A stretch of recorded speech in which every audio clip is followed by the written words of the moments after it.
បាទសូមអនុញ្ញាតនឹងសួរទៅកាន់ប្រិយមិត្តបោះស្បាទីវីជីគ្រប់បាទនៅថ្ងៃទី2ខែសីហាឆ្នាំ2020បាទមុននេះបន្តិចគឺមានបងស្រីម្នាក់គឺមានឈ្មោះថាបងស្រីលក្ខបាទអាយុរបស់គាត់ប្រមាណ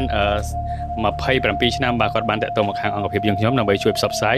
រកប្តីបាទប្រិយមិត្តយើងដោយសារគាត់បានបាត់ប្តីចំនួន4ថ្ងៃហើយគឺពីថ្ងៃប្រហោះទី30ខែកក្កដាឆ្នាំ2026រហូតមកដល់ពេលនេះគឺថ្ងៃអាទិត្យទី2ខែសីហាឆ្នាំ2026ប្រិយមិត្តយើងបាទដោយបងស្រីបានបញ្ជាក់ប្រាប់ខាងអង្គភាពយើងខ្ញុំថាគឺស្វាមីរបស់គាត់ហ្នឹងគឺបានប្រាប់គាត់ថាទៅទីក្រុងភ្នំពេញតែរហូតដល់ពេលនេះគឺតាក់ទងទៅកាន់ប្តីគាត់មិនបានឡើយបាទលេខទូរស័ព្ទក៏ខលមិនចូល Telegram ក៏ខលមិនចូលបាទប្រិយមិត្តយើងដោយបងស្រីបញ្ជាក់ប្រាប់ថាសប្តាហ៍ថ្ងៃគឺគាត់រស់នៅជាមួយគ្នានៅក្នុងខេត្តស្វាយរៀងដែលស្ថិតនៅក្នុងភូមិខ្នោឃុំរមាំងកោស្រុកស្វាយទៀបខេត្តស្វាយរៀងបាទប្រិយមិត្តយើងដោយការបញ្ជាក់ខាងលើចឹងបងស្រីបានប្រាប់ថាប្តីរបស់គាត់គឺបានប្រាប់ប្រពន្ធថាគឺទៅទីក្រុងភ្នំពេញប៉ុន្តែអត់បានប្រាប់ថាគឺទៅដើម្បីធ្វើអ្វីឬក៏ទៅធ្វើការងារអ្វីទេគ្រាន់តែបានបញ្ជាក់ថាគឺទៅទីក្រុងភ្នំពេញតាំងពីថ្ងៃទី30ខែកក្កដាឆ្នាំ2026រហូតមកដល់ពេលនេះគឺនៅថ្ងៃអាទិត្យទី2ខែសីហាឆ្នាំ2026គឺនៅតែទំនាក់ទំនងទៅកាន់ប្តីគាត់មិនបានផងដែរបាទប្រិមិត្តសម្រាប់នៅក្នុងបន្ទប់គ្រួសារគឺបងស្រីមានកូនចំនួន2នាក់ផងដែរប្រិមិត្តគឺកូនប្រុសមួយនិងកូនស្រីមួយបាទអញ្ចឹងហើយទើបបងស្រីបានតាក់ទងមកខាងអង្គភាពបោះស្បាទ្វីយើងខ្ញុំដើម្បីធ្វើការជួយផ្សព្វផ្សាយទៅកាន់បងប្រុសហើយមានឈ្មោះថាណនផេះវ័យប្រហែលជាង30ឆ្នាំបាទដែលបានបាត់ខ្លួនតាំងពីថ្ងៃទី30ខែកក្កដាឆ្នាំ2026រហូតមកដល់ពេលនេះបាទប្រិយមិត្តយើងអញ្ចឹងបាទបងប្រុសណនផេះ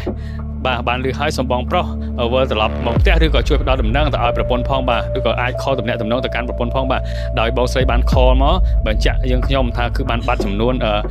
4ថ្ងៃហើយបងស្រីកែវលៈគឺបានខលមកកាន់ខ្ញុំនិយាយទាំងអួលដើមក៏និយាយផងយំផងអញ្ចឹងយើងទៅស្ដាប់សម្លេងរបស់បងស្រីកែវលៈទាំងអស់គ្នានៅពេលដែលគាត់ខលមកខ្ញុំមុននេះបន្តិចប៉ុន្តែខ្ញុំកាត់យកតែចំណុចខ្លីមួយចំណុចទេដោយសារគាត់និយាយទាំងអួលដើមក៏យំផងនិយាយផងអញ្ចឹងហើយគឺខ្ញុំអត់បានយកសម្លេងរបស់គាត់មកទាំងអស់ទេគឺខ្ញុំយកមកខ្លះដើម្បីចែកជូនបងប្អូនស្ដាប់អញ្ចឹងយើងស្ដាប់សម្លេងរបស់បងស្រីកែវលៈទាំងអស់គ្នាបងហើយចុះបងស្រីមានឈ្មោះដែរបងស្រីជាប្រពន្ធមានឈ្មោះដែរបងកែវលៈហើយនៅក្នុងបន្ទុកគ្រួសារមានកូនចំនួនប៉ុន្មានអ្នកដែរកូន2ចែមានពាក្យអី5ផ្ញើទៅកាន់គាត់ទេចែមានបរកនៅឃើញសុំគាត់មកផ្ទះទៅផ្ទះវិញមកជូនទៅនៅរោងចក្រនៅផ្ទះនេះបាទចែបាទអរគុណច្រើនចែហ្នឹងហើយអរគុណហ្នឹងហើយអញ្ចឹងបងប្រុសណនផេះបាទបងបានលឺឲ្យសំបងធ្វើការតំណាក់តំណងមកកាន់គ្រួសារក៏ដូចជា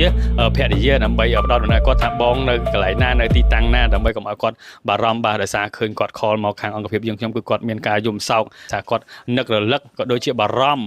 នៅសវត្ថភាពរបស់ប្តីមិនដឹងថាប្តីហ្នឹងគឺគាត់ទៅណាទៅធ្វើការងារអ្វីហេតុអ្វីបានជាបាត់រហូតមកទល់ពេលនេះគឺតំណាក់តំណងបានសោះ